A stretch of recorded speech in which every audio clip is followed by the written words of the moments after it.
What's going on, people? It's your boy KelechIwuaba back with another episode of the Ramblin' Mind Podcast. How are each and every single one of y'all doing today? I hope y'all are staying safe. I hope y'all are taking care of yourselves. I hope y'all are doing all the things you know you ought to do during these times, my friends.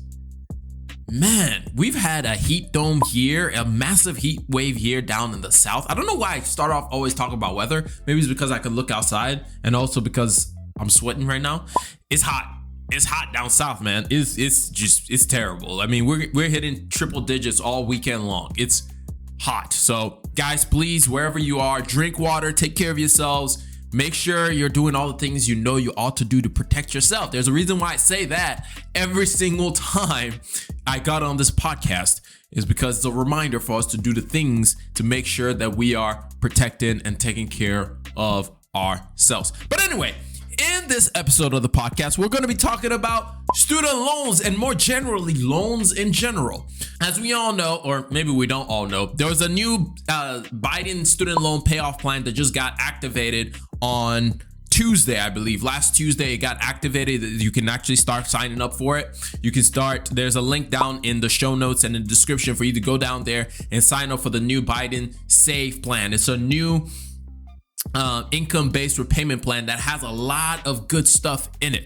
But before we get into talking about those plans and then talking about how to pay, I just want to give you a quick breakdown of how this episode is going to go. So this episode is going to start off with me breaking down everything that's included in this new Biden repayment plan for your student loans. And then later on in the episode, I'm just going to talk about how to pay off debts in general. Some of the things that helped me when I was trying to pay off over $20,000 in debt, and some of the skills and tips that I use to get out of debt as quickly as I was able to get out of debt. If you just want to skip to that part, there's going to be a time linked down in the description, or a time linked down in the show notes or in your podcast listening app. Just go over there, click the time that's shown on there. It will skip you right to just the how to pay off debt portion of this, in case you don't care about student loans, you don't have student loans, and you just want to figure out, how do I pay off my credit card? How do I pay off my auto loan? How do I pay off my insert X type of loan? Is the breakdown for this episode. But I think for those of you who have student loans, this information is very helpful for you to understand why exactly so many of us finance nerds are so excited about this new SAVE plan, the new student loan SAVE plan by the Biden administration. And I'll break down exactly what SAVE means according to the Biden administration.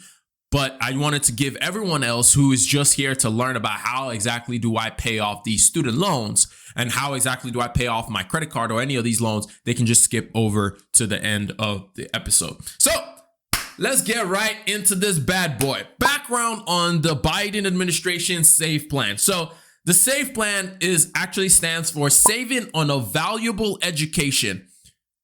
Yeah, the government is not very good at coming up with names, but you know what? We'll take it. It's the SAVE plan.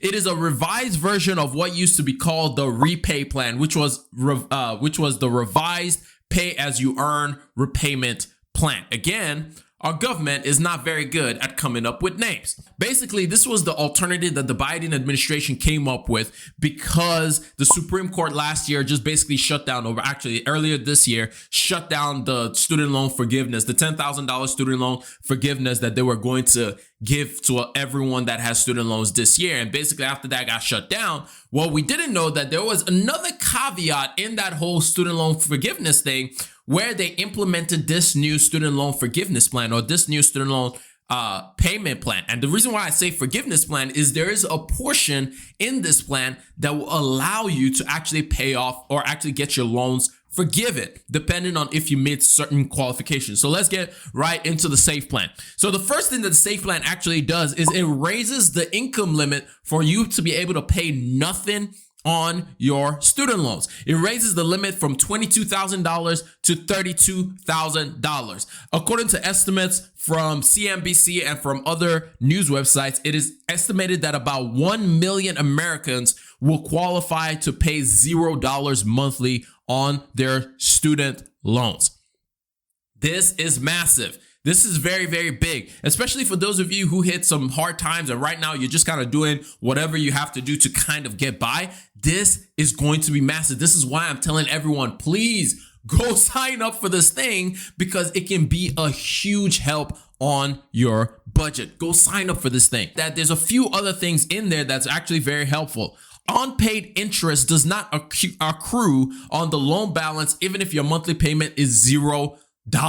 And to all of this, all of us finance nerds are like, thank God. This is one of those things that we have been asking for, or rather I've been asking for a really, really long time.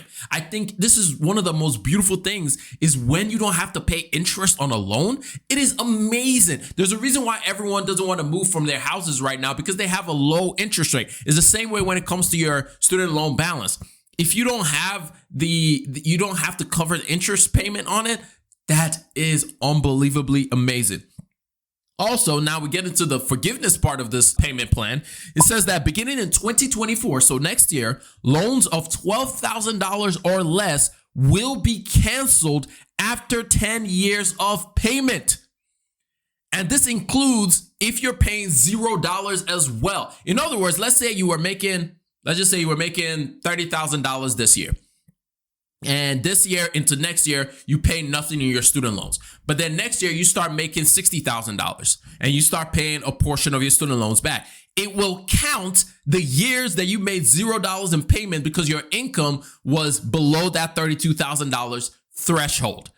This is really good for a lot of people. And then after 10 years, your loan, if it's $12,000 or less, will be paid off. And then every $1,000 above will add an additional year to your cancellation. So for example, if you owe $20,000 in student loans, it will take about 18 years for it to be paid off. And there's an easy calculation. I also have a blog link if you want to see a lot of these things written down, if you're better reading to keep this in mind and for you to refresh it. I have a blog link down below of a written version of this podcast as well. The calculation, if you want to calculate how much it would be for you, is simply this. Years to forgiveness is equal to your total loan minus $12,000 divided by 1,000 plus 10.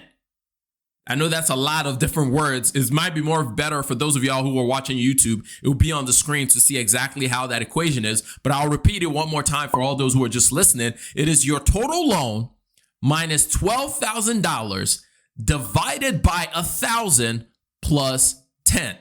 That is the way you calculate those numbers. And then the last part of this that was also pretty cool is undergraduate loans will be limited to 5% of discretionary funds, reducing it from 10%. Now, discretionary funds is basically they have a calculation of how much extra money should people have after they've paid all their bills based on the cost of living in their area. And based off of that, it will basically say like 5% of your funds is what should be going to your loans. So that's a quick background on everything that is the SAFE plan. Now, of course, when it comes to the government, there's always going to be some opposition because it is estimated that this new Biden loan plan will cost the government up to $361 billion.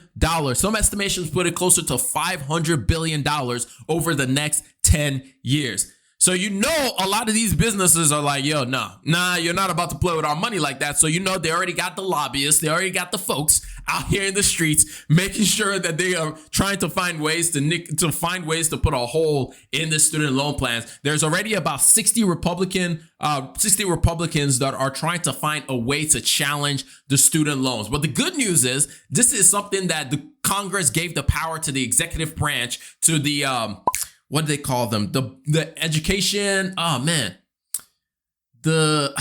forget the name of the position that's in government. Something to do with the education person in government that is in the executive branch. I forget the name, but basically Congress gave that power over to the executive branch to come up with new payment plans for student loans. So right now it's ironclad. There's not really much that can be done about from a government perspective, whether it's with lawsuits or anything like that, but expect a lot more information about challenges from the courts and all those things to come out.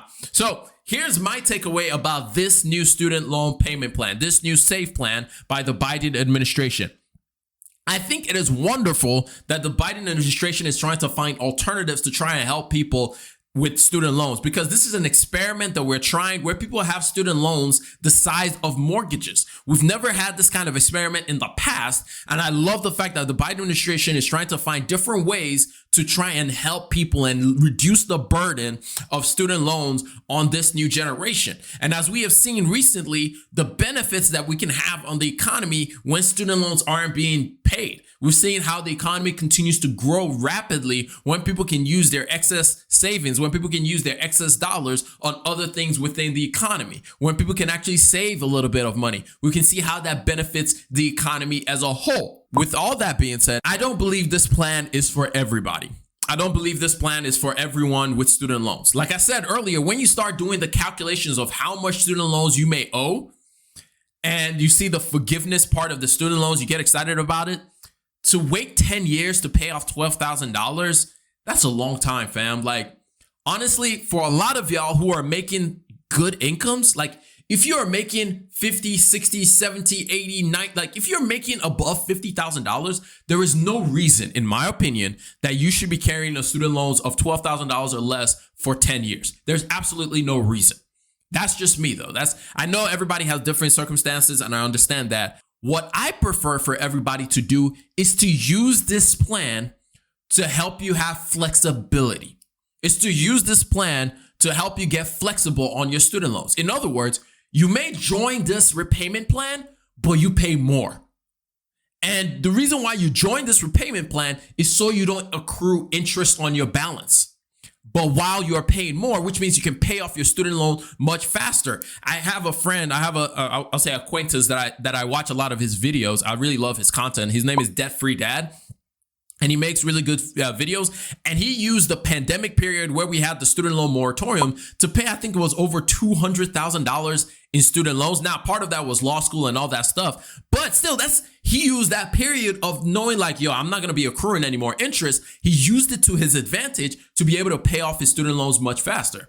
So I'll use that as the same idea with anybody who is signing up for any of these payment plans. Use the SAFE plan as a flexibility option so you can pay off your loan much faster. The other part of this loan of why I don't trust this loan too much is it's with the executive branch. In other words, when we have a different president that doesn't hold the same beliefs as the Biden administration does, all of this changes. All of this can easily change overnight. If we have a pro-business president, not to say that Biden isn't pro-business, but if we have a president who believes more in everybody's super accountability, all that kind of stuff, and doesn't believe in helping people in any which way, this goes away like that because this is under the power of the executive branch. So this is why I say use it to your advantage. Pray that Biden wins the next election so you have another 4 years to be able to take the reins on your student loans, but do not depend on this being the same way forever and ever. I always like to share this with everyone and simply say nobody is coming to save you. Take these things into your own hands. Take advantage of what you have in your hands and grab it by the horn and then face this thing head on. Don't just get motivated and believe like, oh yeah, I don't have to be paying that much anymore. And you pay very minuscule amounts and you never pay your student loans off. And then you put yourself in a worse position when the next person enters office. So please, this is not for you to use as a get out of jail free card for you to pay minuscule or no amount of your student loans. Rather, it should be used as a flexible option for you to be able to pay off your student loans faster. I personally do not believe in depending on the government to forgive you your loans. We've seen how that plays out. Plus, if you have loans more than, we did the example of $20,000. That will take you 18 years to get that thing forgiven. 18 years. And then I know a lot of people who have more than that. I know people who have 40, 50, 60, 70, $80,000 in student loans. So please do not depend on this of you being in debt for the next 30 years. I know there's this myth, and we talked about it when we talked about the money myths. I know there's a myth that, oh, you're just going to have your student loans forever. No, you have your student loans until the day you decide you want to pay that thing off. Okay. So please free yourself from this loan bondage, remove that overhead, and start being able to look towards the future a little bit better. So this loan plan is great. You've seen my excitement talking about this loan plan. I love the SAFE plan. I love it so much because it does a lot of the things that I have been calling for since I've learned about student loans, which is, why should the government be profiting off of the interest from the people? Like, when you make more money, because when people become more educated, they can make more money. And when you make more money, you can pay more in taxes. Why should the government be profiting off of interest? I understand that you need to put the interest on there to incentivize people to pay off their loans, but you should also, just like you do for businesses, where you put caveats for businesses to be able to get some tax deferments, there should be ways for people to be able to avoid paying the interest if they are making their payments on their student loans. So I've never understood the need for loans to have this interest rate on it without caveats for people to escape that. So that's my thing when it comes to student loans. That's why I believe, like, I'm so excited for this new repayment plan. However, I don't think it's for everybody to stay on forever. It is a temporary position that you should use this to give you flexibility to do what you need to do when it comes to your student loans. All right? Cool. Now let's jump into how to pay off any student loan or any debt that you may have. And honestly, it's the same thing that we always talk about. I think it was Solomon said in Ecclesiastes, there's no thing that's new under the sun, right? There's nothing that's new under the sun. If you're looking for like something special or some special trick or something like that, I'm sorry, I ain't got nothing for you like that. I ain't got nothing for you. If you listen to me, I sound like a broken record because I'm always going to share the same tips, the same examples, well, maybe not the same examples, but I'm basically going to tell you the same steps when it comes to paying off debt. It's literally this. It's not simple. It's simple, but it's not easy to do, if that makes sense. It's simple, but not easy to do. And those steps are as follows. The first step that you need to do when it comes to paying off your student loan is you need to get a picture of where you are. Where are you? Where are you? Usually the first step is figure out how much all your debts are and all that stuff. But at this point, you know how much debt you have. So we're not going to talk about that one too much, but we're going to start with, where are you? What do I mean by that? Where are you financially? Do you know how much you spend in a month? Do you know where your money is going? When you're traveling, Google first asks you, where are you going? Where are you starting from? Are you starting from your current location, or are you starting from another location? Where are you? Because this will help you determine the steps that you need to take when it comes to your finances. What do I mean when I ask, where are you? Track your expenses, make a budget. Track your expenses, make a budget. I get it. Most of us hate making budgets. So you know what? We'll call it a spending plan. We'll call it your rich spending plan. All right. We'll do the Ramit Sethi and call it a rich spending plan. What does it look like? How much are you spending on rent? How much are you spending on your food? How much are you spending on car? How much are you spending on gas? How much are you spending on transportation? Where are you? Take some time, get out all your statements, your bank statements, your credit card statements, sit down, go to Ramit's website, download the conscious spending plan, and then go through it. Follow it. I'm going to put a link to that as well in the description. Follow that process and figure out where you are. Where are you? Where are you right now? This will help you determine, do I need to find a way to make more money? Or do I need to just cut back on my spending? Or do I need to do both? Because this will help you make decisions. Where are you? Step number 2, have an emergency fund. At least that covers all your deductibles for your insurance. In other words, if you have a $2,000 deductible on your auto insurance, have $2,000 saved up. If you have a $1,000 deductible for your health insurance, have at least that much saved up. If you own a house, your deductible is probably going to need to be higher. So go look at your insurance details and find out what is the highest deductible amount that I need to save for my house, that I need to save and have in an emergency fund in case of emergencies. The reason you do this is so that in case of an emergency situation, it doesn't cause you to fall so far back. I remember when I was trying to pay off my debt, one of the biggest things that happened on a regular basis was like, I remember my battery went dead. My tires were flat twice. Each one of those things, like your tire going flat, that's an easy $200 right there. Battery, that's easily $200 right there too. So these things will come up as you are going alongside you. You want these things to be inconveniences and not paralyzing. You want these things to be inconvenience, but not paralyzing you as you're going through this process. So please have an emergency fund. Save, at least for some people, depending on your lifestyles, you still live with your parents, save $1,000. Save $1,000 that you just put in a separate savings account. In a separate savings account, I recommend using something like Ally's Money Market Fund or Money Market Account. So save at least $1,000, but really you need to bump that up to whatever your deductible is. Go pull out that information, find out how much you need to save it, and save it fast. Literally as fast as you can. Impress yourself with how quickly you're able to save that money. Step number 3, after you've reviewed your expenses and you know where all your money is going to, now figure out what are the things that you may need to eliminate. What are the things that are excesses that you can do without temporarily? What are the things that you may say, yeah, you know what? As much as I would love to have this in my life, for right now, temporarily, I'm going to remove it.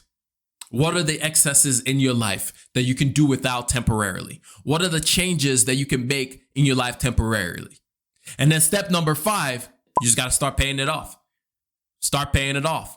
What you can do is you can go to a debt payoff calculator, put the amount that you're going to be paying every month, and then just see how much will it change. Let's say like, oh, I have like $20,000 in debt and I'm doing this repayment plan. If I was paying $1,000 towards it, that's 20 months. Okay, what if I was paying $2,000 towards it? Oh, that's going to be 10 months. That's 1 year. Oh, okay. And then, you can start thinking about it. It's like, okay, if I can make a little bit of extra money doing this, doing that, like you can start processing. But the thing is, you just have to pay it off. You just have to pay it off. If you have special debts, there are some things you can do. For example, I owed the IRS about $10,000. For the IRS, you can literally write them a letter and you can get on call with them and sit on the phone with them. It's going to take a long day. It's going to take a lot. But you can also write a letter towards them and say, hey, IRS, I am not able to afford to pay off all of this balance. I can only afford to pay this much. Most of the time, the IRS will accept that and they'll close your account out. But you have to give them a good reason. Don't just say like, oh, I can only afford. Like, give them a good reason why you believe you should owe less, not more. All right. And then pay that and then close the account. Pay that and close that thing off. When it comes to credit card payments, what you can do is, if you are serious about paying off your debt, you've been paying off your debt, what you can do is you can open a balance transfer card where you can have about 24 months of 0% interest rates. I've seen some cards have up to 36 months. Now, the only catch is there is a balance transfer fee, about 3 to 5% of whatever the transfer that you're making to that account. And it also comes with, you also need a pretty high credit score. So it depends on your credit score as well. But you can use that to be able to catapult you to pay your balance off faster. And you can do a debt payoff calculator to compare having 0% interest rate and whatever the 23 or 24% interest rate that you have on your credit card right now, and see just how much that affects your balance. Another tip that you can do is you can consolidate all your debt into one debt and have a lower balance. You can get like a personal loan to be able to pay off all your other debts and then use that personal loan as the one that you attack everything with. So that's another way that you can be able to find another way to save some money as you're trying to pay off your debt. SoFi has an offer that's going on right now to be able to consolidate a bunch of your debts. So there's a few tips of things that you can do, but notice all those tips do not pay off the balance in and of itself. All those tips just moves the money around. You still have to do all the things we talked about before of doing a budget, tracking your expenses, making a budget, saving for emergencies, figuring out where your extra money can come from, what's in your pocket and how's your pocket leaking, and then finally paying off the money and just paying off your debt. You still have to take the action of paying off the debt. So I hope this was helpful to everybody who's listening to this. I hope this helps you to know what action steps you need to take right now. But look, like I said earlier, this repayment plan is not a get out of jail free card. You still need to do work. All right. You still have to do work. I was listening to somebody talk about this earlier and said the difference between two people that can be just as successful that get motivated to start an idea is ideas are lame. Here's what he said. He said, ideas are cheap. Action is everything. So right now you are motivated. You are excited. The next step you need to do is take action.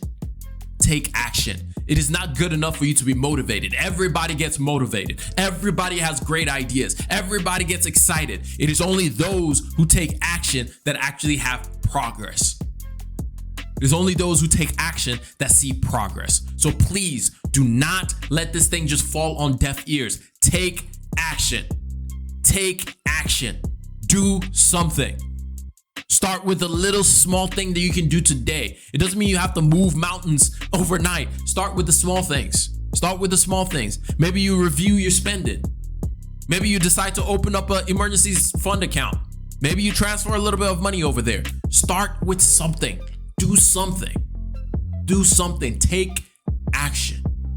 But anyway, that's all I got for y'all. I hope y'all learned one, maybe two things out of this entire thing. And if you did, hit that like button and share this podcast with one person that you love, one person that you hate, and one person you're just kind of like about. And by that time, you would have shared it with every single person that you know. Boy, it's been your boy Kelechi. Thank y'all for listening.